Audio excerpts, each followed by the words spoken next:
South east London में एक serial killer police officers को निशाना बना रहा है।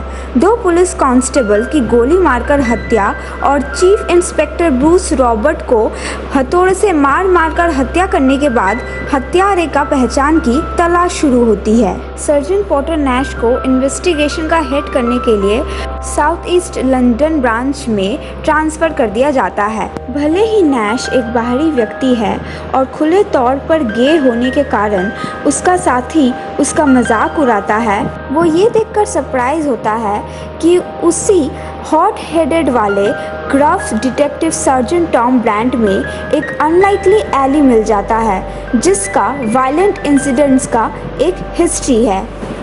जांच के दौरान पीसी एलिजाबेथ फॉल्स से उसका एक दोस्त मिलने आता है जो मेटल नामक एक यंग ग्रुप का मेंबर है, जिसे डर है कि उसके ग्रुप ने वास्तव में किसी को मार दिया होगा।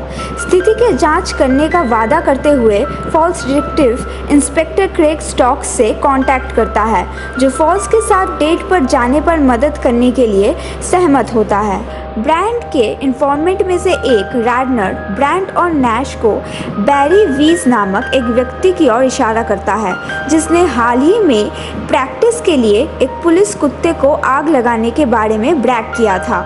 हालांकि ब्रांड और नैश वीज के फ्लैट पर जाते हैं, लेकिन उन्हें वहां तुरंत उसके खिलाफ कोई सबूत नहीं मिलता।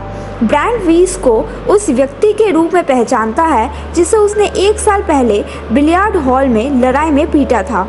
उन दोनों में से किसी को भी पता नहीं कि रैडनर खुद ही जांच करने का फैसला करता है और आखिर में उसे वो अबेंडेंड कार को खोज लेता है जिसमें वीज अपने हत्याओं के ट्रॉफी रखता है, जिसे पुष्टि होती है कि वीज ही हत्यारा है।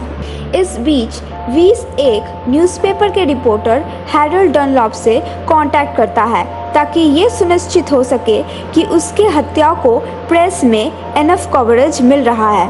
वीज डनलॉप को उसके हत्याओं के बारे में अपडेट रखने का वादा करता है और घोषणा करता है कि वो ब्लीड्स के नाम से जाना जाता है।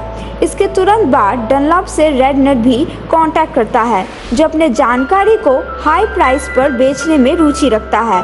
हालांकि रैडनर डनलॉप को वीज के कार तक ले जाता है, लेकिन वीज का नाम बताने से पहले ही उसे वीज मार देता है और डनलॉप फिर पुलिस को कार के बारे में इन्फॉर्म करता है, लेकिन वो उसे खा नहीं पाते हैं।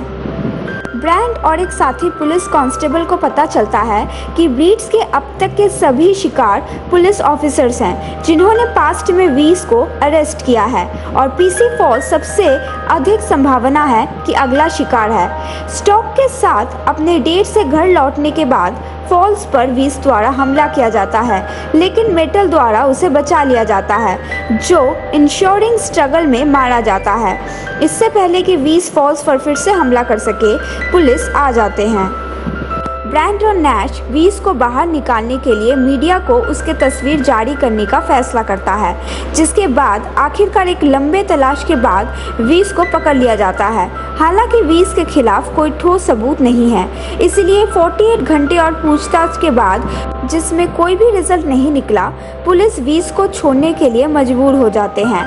डिसअपॉइंट होकर ब्रांड और नैश वीज को धोखा देने के लिए एक साजिश रचते हैं, ये जानते हुए कि वीज बिलियार्ड हॉल के लड़ाई के लिए ब्रांड से बदला लेना चाहेगा। वीज चीफ इंस्पेक्टर रॉबर्ट्स के फ्यूनरल में घुस जाता है, रॉबर्ट्स के वर्दी पहने हुए, जिसे उसने उसके हत्या करने के बाद चुराया था।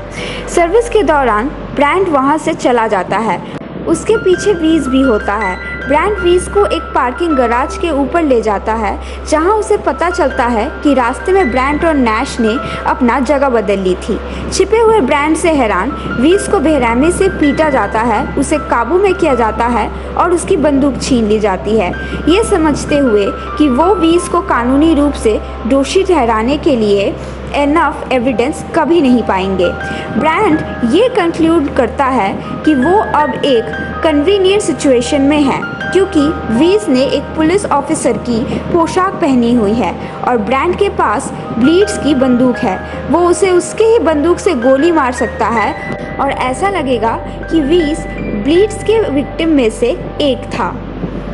वीस की हत्या के बाद ब्रांट ने डनलॉप के ऊपर कुत्ते छोड़ दिए ताकि वो वीस का पीछा करे, क्योंकि वो वीस और पुलिस के खिलाफ आर्टिकल्स लिखकर कवरेज प्राप्त करना चाहता था।